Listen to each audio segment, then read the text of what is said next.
If you're 60 years old with almost nothing saved for retirement, this is the actual plan I'd use. 5 moves in order starting from zero. Even if you're convinced it's already too late. Even if you've been avoiding your own numbers for years because every retirement video you've ever clicked assumed you had $500,000 already. At the end of this video, I'm going to show you one woman's math run 2 ways. Same woman, same job, same $12,000 to her name at 60. One version of her retires on about $1,380 a month. The other retires on $2,740. Nobody wins a lottery, nobody inherits a dime, nobody picks a stock. The entire difference is 5 decisions, and every one of them is still on the table for you. You don't need $500,000, you need 10 years used correctly. Almost nobody at 60 has ever been shown what those 10 years can do. I'm Clarence. This is the retirement map. Let's chart it. Picture Diane, 60 years old, divorced at 55, and the divorce took the house, the savings, and most of the plan. She has about $12,000 in an old 401k and a job paying $52,000 a year. Last spring, her daughter asked gently what her retirement plan was. Diane changed the subject, not because she didn't care, because she was ashamed to say the number out loud. If that's you, hear this first. She's not an outlier. Roughly 4 in 10 American households heading into retirement have no retirement savings at all. Not a small balance, none. Nobody says that number out loud, so everyone in that position thinks they're the only one. Stories like Diane's are why the retirement map exists, to show you the chart before you walk through the door. And those 2 futures from the top of this video, 1380 and 2740, are both hers. Which one she's actually walking toward now, I'll tell you at the end. By then, you'll be able to run the same math on yourself. The plan is 5 moves. None of them require luck, an inheritance, or the stock market doing you a favor. Ready? Move 1. Find the 2 numbers you already own. Now, most people think a retirement plan starts with saving. It doesn't. It starts with knowing where you're actually standing, and here's the part almost nobody at 60 has done. Log in at ssa.gov and open your Social Security statement. Right there, on one page, is what the system already owes you at 62, at 67, and at 70. That number is not zero. You've been paying into it your entire working life. For most people, it's the single largest retirement asset they own. The average retired worker's check in 2026 is a little over $2,000 a month. Every month, for life, with a cost of living raised most years. Starting from almost nothing saved is not starting from nothing. Your floor is already built. The plan is about raising it. The second number is what your life actually costs, not your ideal budget, your real one. Rent or mortgage, food, insurance, the car, write it down. That's move 1 and it costs you an evening. Move 2, subtract. Take what life costs, subtract what Social Security will pay, and look at what's left. That's the gap.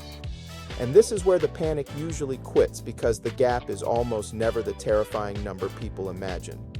Watch Diane do it. Her statement says $1,900 a month if she claims at her full retirement age of 67. Her real cost of living, after the move to a smaller place we'll get to, comes out to $2,600. $1,900 from $2,600. Her gap is $700 a month, not $7,000, $700. For 20 years, she'd been carrying around a vague dread that the real number was impossibly large. It took one evening and a subtraction to find out it wasn't. You might be wondering, what if my gap is bigger than that? We'll attack the spending side and move 5. But hold on to the shape of the thing. You are not building a fortune. You're closing a gap. Those are very different jobs, and the second one is winnable at 60. Move 3. Use the decade they built for you. Starting the year you turn 60, the tax code hands you the biggest contribution allowance of your entire life. Between the 401k limit and a supersized catch-up that only exists from 60 through 63, you're allowed to shelter over $35,000 a year. And I can hear you from here. Clarence, if I could save $35,000 a year, I wouldn't be watching this video. Fair, forget the ceiling. The number that matters in this move is 700. $700 a month, that's Diane's number. And I'll be honest, it took a smaller apartment to find it. Saved for 10 years at ordinary market returns is about $115,000 at 70, from a standing start. At 60, everyone says it's too late to bother saving at this age. That number says otherwise. And if you're the person that math was written for, starting late, starting small, subscribe. That's who this channel is for, and there's a lot more map coming. And if you can do more, the door is wide open at exactly the age everyone assumes it's closing.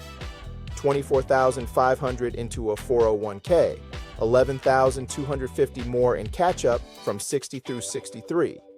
Another $8,600 into an IRA. Those are 2026 figures straight from the IRS.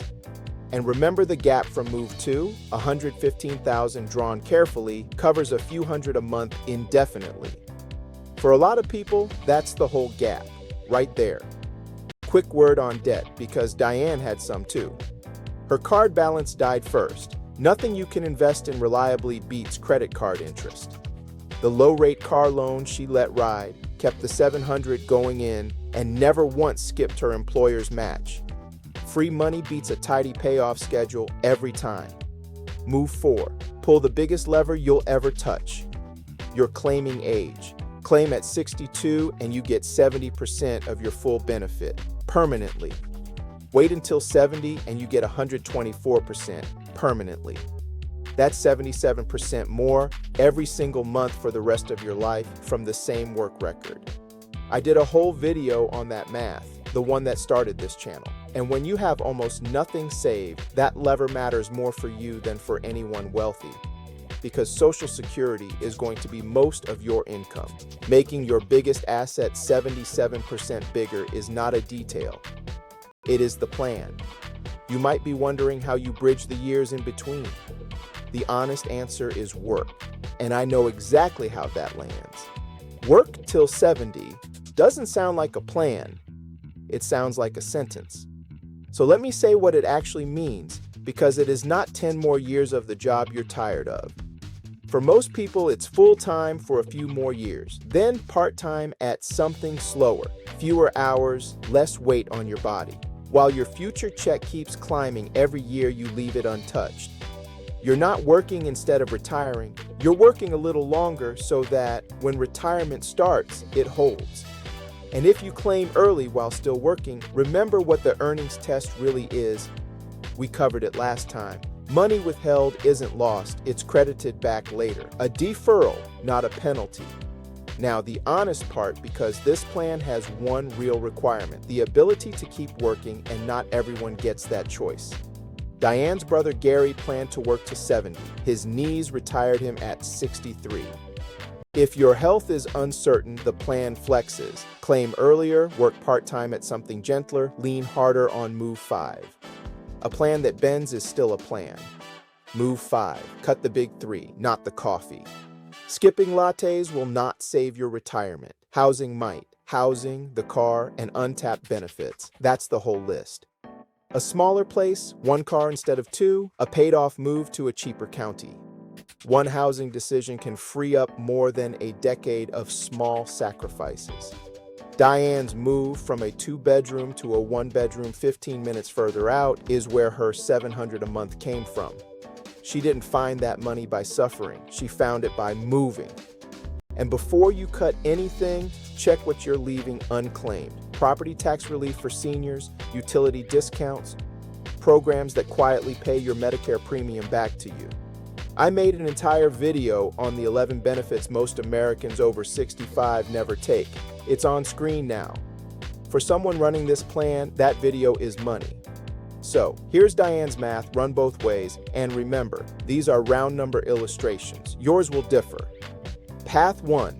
Diane claims at 62 and never saves another dollar. Not because she's foolish, but because nobody ever showed her path 2. Her check is about $1,330 a month. Her $12,000 in savings adds pocket change. Total, roughly $1,380 a month against a trimmed-down cost of living of $2,600. She's $1,200 short every month. forever.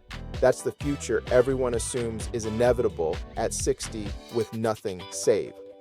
Path 2, same woman. Works to 70, the last few years part-time. Saves her $700 a month through the super catch-up years and beyond. Her benefit grows to about $2,350. Her $115,000 adds nearly $400 more. Total about $2,740 a month, clearing her costs with the 65+ deduction helping keep it lightly taxed. There they are, the two numbers from the very start of this video, $1,380 or $2,740. Same woman, same job, same starting point at 60. The only difference is the map. So, here's the whole plan in one breath. Look up your two numbers. Subtract to find the gap. Save hard into the decade built for you. Wait as long as you can to claim. And cut from the big three, not the small comforts. 5 moves, 10 years. You've now seen the chart Diane's daughter wishes someone had shown her mother at 50, and 60 is not too late to read it. And Diane, she ran the numbers with her daughter at the kitchen table in June. She's still working. Smaller apartment, $700 a month going in automatically, claiming age circled on the statement 70. She told her daughter it was the first time in 5 years retirement felt like arithmetic instead of dread. That's the whole promise of this channel. Not more willpower, better arithmetic. If this map helped, subscribe. The retirement map charts one retirement decision every Monday and Thursday. In the comments, just type the word starting and your age if you're willing. I read every single one, and I promise you will not be the youngest or the oldest in that read. This is education, not personal advice. Your numbers, your health, and your work situation are specific to you. Confirm everything at ssa.gov and irs.gov, and if you can spare 1 hour with a fee-only advisor, this is the decision to spend it on. Narration uses an AI-cloned version of my own voice. And next time, what if you took that same $2,700 a month somewhere it buys twice as much? 7 countries where $2,000 a month is a genuinely comfortable retirement. Real numbers, real trade-offs, no fantasy. That's your next stop on the map. I'll see you there.